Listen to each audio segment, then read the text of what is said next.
Bennett here. This is a short essay I wrote. Parasitical modes of thought.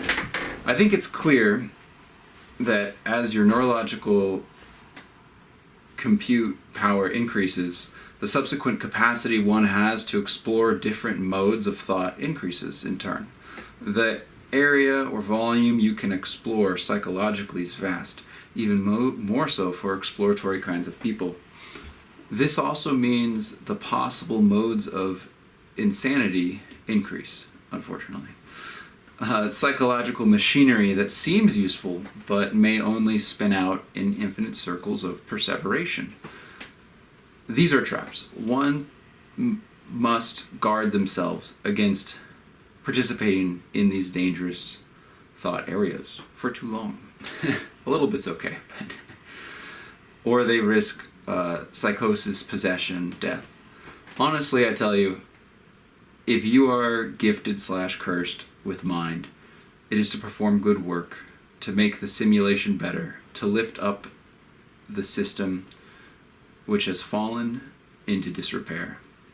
I know of many people with great power, expansive psychological abilities, that don't know this and think just because they can explore every psychological schema they should. All one must do is very carefully probe these mind traps to see that participation in them will not yield greater insight into the nature of reality, themselves, or help anyone, but only slow them down, distract them, or weaken them over time. If you're wasting countless cycles thinking on something without getting any real output or progress, that's how you know you may be in one of these traps. Some of the most dangerous parasitical thought modes I have encountered typically consist of thinking you must inflict pain on yourself in some way, be it psychological, to achieve a better version of yourself. That's a trap. Don't do that. And while self-reflection and this premise can be true, more often than not, it's a perverted form of psychological self-harm. Get up, get back to work, move on. Don't need to drag yourself through the ringer. There's no purpose. Correct, self-reflect, move on. Some other examples consist of the modest man's dilemma. That's an essay I wrote before. But basically, you can take modesty to the extreme. It becomes self-annihilation. It's a trap. Being modest, you can be modest to a fault. The hyper-exploratory dimension, but parsed out towards drugs. Don't try every drug just because you can.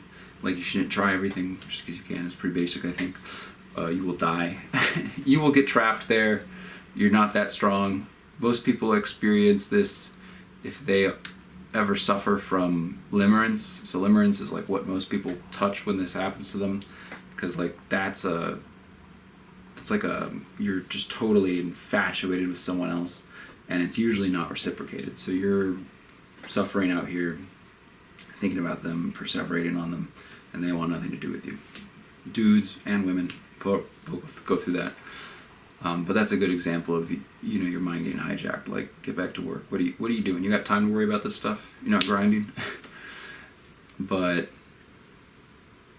yeah, the Greeks referred to that as love sickness. Like, we're not the first people to think of that. That's a form of being trapped. Lots of other ways too. It can happen to be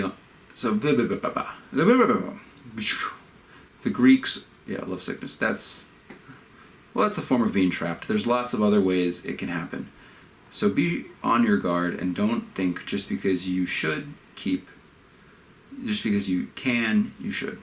Keep the mission in mind. Stay focused. Greater purpose, greater calling. There's lots of work to do. Target-rich environment for problems in this space-time.